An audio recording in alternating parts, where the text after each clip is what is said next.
Hi hello അസ്സാം വലൈക്കും welcome back to simple stories. അപ്പോൾ ഇന്ന് ഞാൻ വന്നിട്ടുള്ളതെന്ന് പറഞ്ഞാൽ ഇന്നലക്കത്തെ കുറച്ച് വിശേഷങ്ങളൊക്കെ ആയിക്കാണ്ട്. അപ്പോൾ ഞാനിത് രണ്ട് റെസിപ്പി ഇൻക്ലൂഡ് ചെയ്തിട്ടുണ്ട്. നിങ്ങൾ വീഡിയോ സ്കിപ്പ് ചെയ്യാതെ എൻ്റെ വരെ ഒന്ന് കാണാൻ ശ്രമിക്കണേ. വ്യൂവേഴ്സ് കണ്ടി നമ്മുടെ ചാനലിൽ ലൈക്ക് ചെയ്ത് കമൻറ്റ് ചെയ്ത് സബ്സ്ക്രൈബ് ചെയ്ത് സപ്പോർട്ട് ചെയ്യണേ. കൂടെ തന്നെ ബെല്ലൈക്കൺ ക്ലിക്ക് ചെയ്യാനും കൂടി മറന്നു പോവല്ലേ. അപ്പോൾ നമുക്ക് വീഡിയോ ഒന്ന് കണ്ടാലോ. അപ്പോൾ നമ്മളിന്ന് ഉണ്ടാക്കേണ്ടതെന്ന് പറഞ്ഞാൽ ഹോം മെയ്ഡ് ഞാനാണ് കേട്ടോ.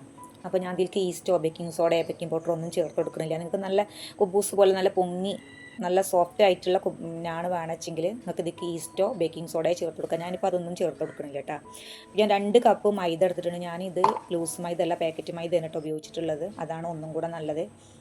അപ്പോൾ നിങ്ങളുടെ കയ്യിൽ ഏതാണുള്ളത് ചെയ്യുന്നതനുസരിച്ച് എടുത്താൽ മതിയോ. അങ്ങനെ 1 ടീസ്പൂൺ ഉപ്പും 1 ടീസ്പൂൺ പഞ്ചസാരയും ചേർത്ത് കൊടുത്തിട്ടുണ്ട്. പിന്നെ അതിന് ശേഷം ഞാനൊരു 1/2 കപ്പ് തൈരാണ് കേട്ടോ ചേർത്ത് കൊടുത്തത്. പുളി കുറവുള്ള തൈര് ചേർത്ത് കൊടുത്താൽ മതിയാവും. പിന്നെ ഞാൻ 3/4 കപ്പ് പാലും കൂടെ ചേർത്തിട്ട് ഇങ്ങനെ കുഴച്ചെടുക്കണം. നല്ലോണം ഒന്ന് മിക്സ് ആക്കിയിട്ട് കുഴച്ചെടുക്കുന്നുണ്ട്. അപ്പോൾ ഒരു ജസ്റ്റ് 5 മിനിറ്റൊക്കെ ഒന്ന് കുഴച്ചെടുത്താൽ മതിയാവും കേട്ടോ. എല്ലാം കൂടെ ഒന്ന് മിക്സായി വരുന്നത് വരെ ഒന്ന് കുഴച്ചെടുത്താൽ മതിയാവും. അതിനുശേഷം പിന്നെ ഒരു 2 ടേബിൾ സ്പൂൺ ഓയിൽ എടുത്തിട്ട് അതൊന്ന് നല്ലോണം മേലെ ഒന്ന് തടവിക്കുക. ഇത് ഡ്രൈ ആവാതിരിക്കാൻ വേണ്ടിയിട്ടാണ് കേട്ടോ. അപ്പോൾ അതും ചേർത്ത് കൊടുത്തിട്ട് ഒന്ന് അടച്ച് വെക്കുക. അപ്പോൾ ആ സമയം കൊണ്ട് നമുക്ക് അവർ റെസ്റ്റ് ചെയ്യാൻ പറഞ്ഞാൽ ഒരുപാട് സമയം വേണം. നമുക്ക് ഒരു കറി ഉണ്ടാക്കണം, ആ സമയം മാത്രം റെസ്റ്റ് ചെയ്താൽ മതി കേട്ടോ.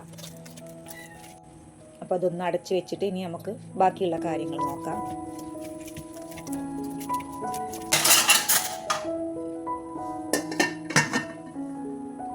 ഞാൻ ഈ ഒരു നാണിലേക്ക് ഉണ്ടാക്കിയെടുക്കണ കറി നമ്മൾ വെജ് കടായിൻ്റെ വേറൊരു വേർഷനാണ് കേട്ടോ. ഇത് നല്ല ടേസ്റ്റാണ്.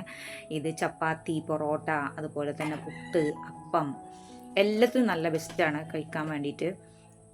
അപ്പോൾ ഞാൻ കുറച്ച് വെജിറ്റബിൾസ് എടുത്തിട്ടുണ്ട്. അതുപോലെ തന്നെ കുറച്ച് ഗ്രീൻ പീസും വെള്ളത്തിൽ കുതിർത്ത് വെച്ചിട്ടുണ്ട്.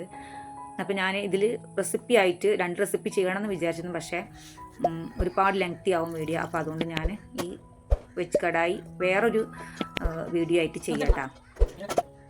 അങ്ങനെ വെജ് കടായി ഒക്കെ റെഡി ആയിട്ടുണ്ട്. അതിനുശേഷം പിന്നെ നമുക്ക് ഞാണ് പരത്തിയെടുക്കാം. അപ്പോൾ ഓരോ ഉരുളയാക്കിയിട്ട് പരത്തിയെടുത്താൽ മതി. നല്ല ഹെൽത്തി ആയിട്ടുള്ള ഞാനാണ് കേട്ടോ.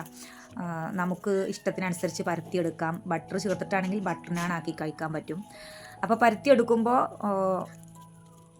ലേശം ഒരു 1/4 ഇഞ്ച് കനത്തിൽ പരത്തിയെടുത്താൽ മതിയാവും കേട്ടോ.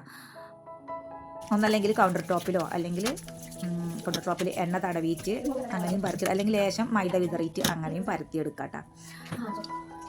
അങ്ങനെ പരത്തിയെടുത്തത് ഓരോന്നായിട്ട് നമുക്ക് ചുട്ട് തുടങ്ങാം. അപ്പോൾ 2 അപ്പുറം മറിച്ചിട്ട് ഒന്ന് പ്രസ് ചെയ്ത് കൊടുത്താൽ മതിയാവും. അപ്പോൾ നല്ലോണം പൊങ്ങി വരും. നമ്മുടെ ഇഷ്ടത്തിനനുസരിച്ച് നേരത്തെ പറഞ്ഞ പോലെ ബട്ടർ ചേർത്തിട്ടും കഴിക്കാൻ നല്ല ടേസ്റ്റാണ്.